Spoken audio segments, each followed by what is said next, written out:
कुंभ मेले का पहला दिन था। गंगा किनारे आस्था का महासागर उमड़ रहा था। हजारों लोग स्नान के लिए नदी की ओर बढ़ रहे थे, तो कुछ मंदिरों और घाटों पर पूजा अर्चना में लीन थे। साधुओं का जमावड़ा, मंत्रों का उच्चारण और हर हर गंगे की गूंज माहौल को अलौकिक बना रहे थे। डीएम माधुरी वर्मा अपनी टीम के साथ मेले की व्यवस्थाओं की निगरानी कर रही थी। वे सुनिश्चित करना चाहती थी कि हर कोई सुरक्षित और सुविधाजनक तरीके से इस पवित्र आयोजन का हिस्सा बने। शांत स्वभाव की माधुरी हर बात को गहराई से परख रही थी। जैसे ही माधुरी घाट की ओर बढ़ी, उनकी नजर साधुओं के एक बड़े अखाड़े पर पड़ी। नागा साधु अपने विशिष्ट रूप में भस्म लपेटे, जटाओं से घिरे और निर्विकार भाव से ध्यान में मगन। इन साधुओं की उपस्थिति ने हमेशा माधुरी के भीतर एक रहस्यमय आकर्षण पैदा किया था, लेकिन आज का दृश्य कुछ अलग था। उनकी नजर एक साधु पर ठहर गई। वह साधु अन्य साधुओं की तरह ध्यानस्थ नहीं था, बल्कि कहीं दूर क्षितिज की ओर देख रहा था। उसके चेहरे पर एक अजीब सा सुकून और गहराई थी। न जाने क्यों माधुरी का दिल जोर से धड़कने लगा। मैंने इसे पहले कहीं देखा है, उन्होंने खुद से कहा। उनकी नजरें उस साधु की हरकतों को परखने लगीं, लेकिन उनकी तर्कसंगत सोच उन्हें यह मानने से रोक रही थी कि वह कोई परिचित हो सकता है। जैसे ही वह साधु थोड़ी सी हरकत करता, माधुरी का मन अतीत की गलियों में खोने लगता। उनका अंशुल, वही मुस्कान, वही आंखें। क्या यह संभव है? क्या वही अंशुल जिसे उन्होंने वर्षों पहले खो दिया था, अब इस रूप में उनके सामने खड़ा है? उनके दिल में बवंडर चलने लगा। अंशुल की यादें एक एक कर आंखों के सामने तैरने लगीं। पहली मुलाकात, उनके प्यार की मासूमियत, अंशुल का कवि स्वभाव और फिर उनके रिश्ते में आई दरारें। माधुरी ने खुद को संयमित किया। यह मेरा भ्रम हो सकता है, मैं ड्यूटी पर हूं, मुझे अपने काम पर ध्यान देना चाहिए। उन्होंने खुद को समझाने की कोशिश की, लेकिन मन कहां मानने वाला था। उनके कदम अनायास ही उस साधु की ओर बढ़ने लगे। मैम, क्या हुआ?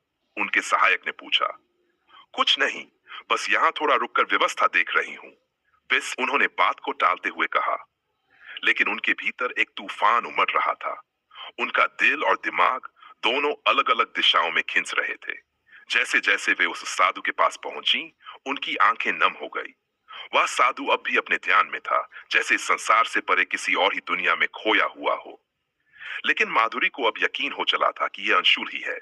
क्यों? कैसे? ऐसा क्यों हुआ? उनके मन में सवालों की जड़ी लग गई। माधुरी ने खुद को संभाला और वहां से वापस लौट आई।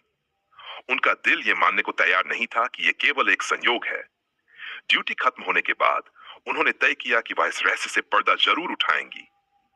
लेकिन उस पल गंगा किनारे खड़ी माधुरी को महसूस हुआ कि उनका अतीत, जिसे वह बहुत पीछे छोड़ आई थी, शायद अभी पूरी तरह खत्म नहीं हुआ था। माधुरी और अंशुल की कहानी एक ऐसा अध्याय थी जो प्रेम, संघर्ष और बलिदान से भरा था। दोनों की मुलाकात कॉलेज के दिनों में हुई थी। माधुरी एक दृढ़ निश्चयी और महत्वाकांक्षी लड़की थी।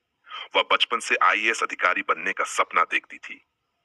उसका मानना था कि मेहनत और अनुशासन से हर लक्ष्य को पाया जा सकता है। दूसरी तरफ अंशुल एक संवेदनशील कवि और कलाकार था। उसके शब्दों में गहराई और उसके चित्रों में जान होती थी। वह जिंदगी को अपनी शर्तों पर जीने में विश्वास रखता था। वह कहता था, जिंदगी के हर पल को महसूस करो। सपने देखना अच्छा है, लेकिन जो आज है उसे जीना सबसे बड़ा सपना है। पहली मुलाकात कॉलेज के एक डिबेट प्रतियोगिता में हुई थी। माधुरी ने जब मंच पर अपनी बातों को आत्मविश्वास से रखा, तो अंशुल उसकी दृढ़ता पर मोहित हो गया। वहीं माधुरी ने अंशुल को उसके लिखे कविता संग्रह के लिए पुरस्कार लेते देखा। उनके व्यक्तित्व भले ही अलग थे, लेकिन दोनों में एक खिंचाव था। दोस्ती शुरू हुई और धीरे धीरे वह दोस्ती प्यार में बदल गई। अंशुल अपनी कविताओं में माधुरी को समर्पित करता और कहता, तुम मेरी प्रेरणा हो माधुरी, तुम्हारे होने से ही मेरे शब्दों में जान आती है। माधुरी उसकी इस मासूमियत पर मुस्कुरा देती। कॉलेज खत्म होने के बाद माधुरी अपने आईएएस की तैयारी में लग गई। अंशुल ने अपनी कला को एक पेशे में बदलने का फैसला किया। दोनों ने शादी कर ली और एक साधारण लेकिन खुशहाल जिंदगी शुरू की। शुरुआत में सब कुछ अच्छा था। अंशुल अपने कला प्रदर्शन और कविताओं में व्यस्त रहता, जबकि माधुरी अपनी तैयारी में डूबी रहती। लेकिन जैसे जैसे समय बीता, उनकी प्राथमिकताओं का अंतर सामने आने लगा। माधुरी के लिए करियर सबसे ऊपर था। वह चाहती थी कि अंशुल भी उसके सपनों का साथ दे। अंशुल के लिए प्यार और रिश्ते महत्वपूर्ण थे। उसे लगता था कि माधुरी उसे समय नहीं दे रही, कि रिश्ते में छोटी बातों पर बहस होने लगी। तुम्हें मुझसे ज्यादा अपने करियर की फिक्र है, अंशुल एक दिन नाराज होकर बोला। तुम समझ क्यों नहीं सकते कि ये करियर सिर्फ मेरा सपना नहीं, मेरी जिम्मेदारी भी है, माधुरी ने रोते हुए जवाब दिया। माधुरी का आईएएस में चयन हो गया। उसकी पोस्टिंग एक बड़े शहर में हुई। वह अपनी जिंदगी के सबसे बड़े सपने को जी रही थी, लेकिन अंशुल खुद को उससे दूर महसूस करने लगा। अंशुल की कला को वह पहचान नहीं मिली जिसकी उसे उम्मीद थी। वह भीतर ही भीतर टूट रहा था और इन सब के बीच दोनों के बीच संवाद कम होने लगा। एक दिन अंशुल ने कहा, माधुरी, शायद हम एक दूसरे के लिए नहीं बने हैं। तुम्हारे सपने तुम्हारी दुनिया है और मेरी दुनिया अब तुम्हारे बिना अधूरी लगती है। माधुरी को समझ नहीं आ रहा था कि वह अंशुल को कैसे समझाए। उसने उसे रोकने की बहुत कोशिश की, लेकिन अंशुल ने फैसला कर लिया था। वह दिन माधुरी के लिए सबसे कठिन था। कोर्ट के बाहर खड़ी माधुरी ने आंसुओं से भीगी आंखों से अंशुल को जाते हुए देखा। अंशुल ने आखिरी बार कहा, तुमने कुछ भी गलत नहीं किया माधुरी। तुम्हारे सपने तुम्हारी ताकत हैं, लेकिन शायद मैं तुम्हारे साथ उन सपनों का हिस्सा नहीं बन सका। माधुरी ने उसे जाते हुए देखा, लेकिन अपने दिल के भीतर हमेशा उसकी यादों को संजोए रखा। तलाक के बाद माधुरी ने खुद को पूरी तरह से काम में झोंक दिया। वह एक सफल आईएएस अधिकारी बन गई, लेकिन जब भी अकेले में होती, अंशुल की यादें उसे परेशान करती। उसकी लिखी कविताएं, उसकी बातें, उसकी मुस्कान, सब कुछ उसे महसूस होता। माधुरी अक्सर सोचती, क्यों नहीं मैं उसे समझा पाई? क्या मैं उसके लिए पर्याप्त थी? अंशुल ने भी अपनी जिंदगी को एक अलग रास्ता दिया। उसने अपनी कला और कविताओं को छोड़कर अध्यात्म का रास्ता चुन लिया। उसे दुनिया में सुकून की तलाश थी और यह तलाश उसे साधु बना गई। माधुरी और अंशुल दोनों ने अपनी जिंदगी को अलग अलग ढंग से जिया, लेकिन एक दूसरे की यादें हमेशा उनके दिल में थीं। उनके प्यार की कहानी अधूरी जरूर थी, लेकिन उसमें भावनाओं की गहराई और बलिदान की सुंदरता थी। माधुरी अपने कदम बढ़ा नहीं पा रही थी। उनका दिल चाह रहा था कि वह दौड़कर अंशुल को गले लगा ले, लेकिन उनकी स्थिति और जिम्मेदारियां उन्हें रोक रही थीं।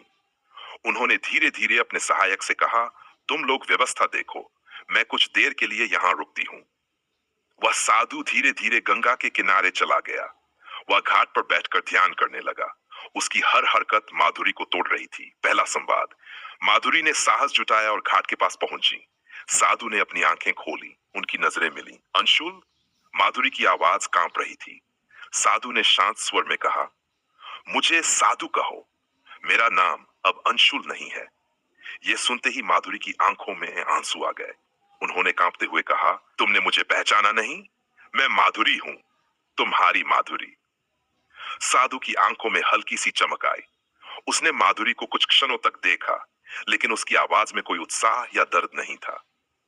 माधुरी, वह अंशुल अब इस संसार में नहीं है। मैंने अपने अतीत को त्याग दिया है। अब मैं इस माया से परे हूं। माधुरी का दिल टूट चुका था। उसने कहा, कैसे कर लिया ये सब अंशुल? मैं जानती हूं कि हमने एक दूसरे से अलग होने का फैसला किया था, लेकिन यह रूप, यह जीवन, क्या मैंने तुम्हें इतना दर्द दिया? साधु ने शांत स्वर में जवाब दिया, दर्द और सुख संसार के बंधन है माधुरी। तुमने मुझे कुछ नहीं दिया और न ही मुझसे कुछ लिया। यह सब विधि का विधान था। मैं तुम्हारे बिना भटक गया था, लेकिन इस भटकाव ने मुझे सच्चा मार्ग दिखाया। माधुरी का समर्पण। माधुरी अपने आंसू रोक नहीं सकी। वह उसके पैरों पर झुक गई। मैंने तुम्हें बहुत कष्ट दिया, मुझे माफ कर दो अंशुल। मैंने कभी नहीं सोचा था कि हमारे अलग होने का परिणाम यह होगा। साधु ने माधुरी को उठाया और कहा, तुम्हारे पास माफी मांगने का कोई कारण नहीं है। तुमने अपने सपनों को जिया, मैंने भी अपने रास्ते को चुना। ये जीवन हमारे कर्मों का परिणाम है, लेकिन मैं तुम्हारे लिए हमेशा आभारी रहूंगा। तुमने मुझे प्रेम करना सिखाया और उसी प्रेम ने मुझे मुक्ति का मार्ग दिखाया। साधु ने माधुरी को आशीर्वाद दिया, जाओ अपनी जिम्मेदारियां निभाओ। तुम्हारे जीवन में अब भी बहुत कुछ है। हमारे रास्ते भले ही अलग हैं, लेकिन आत्माओं का बंधन सदा बना रहता है। माधुरी ने गंगा के पानी को छुआ और देखा कि अंशुल धीरे धीरे साधुओं के झुंड में विलीन हो गया। उसकी आंखों में आंसू थे, लेकिन उन आंसुओं में पछतावे से ज्यादा शांति थी।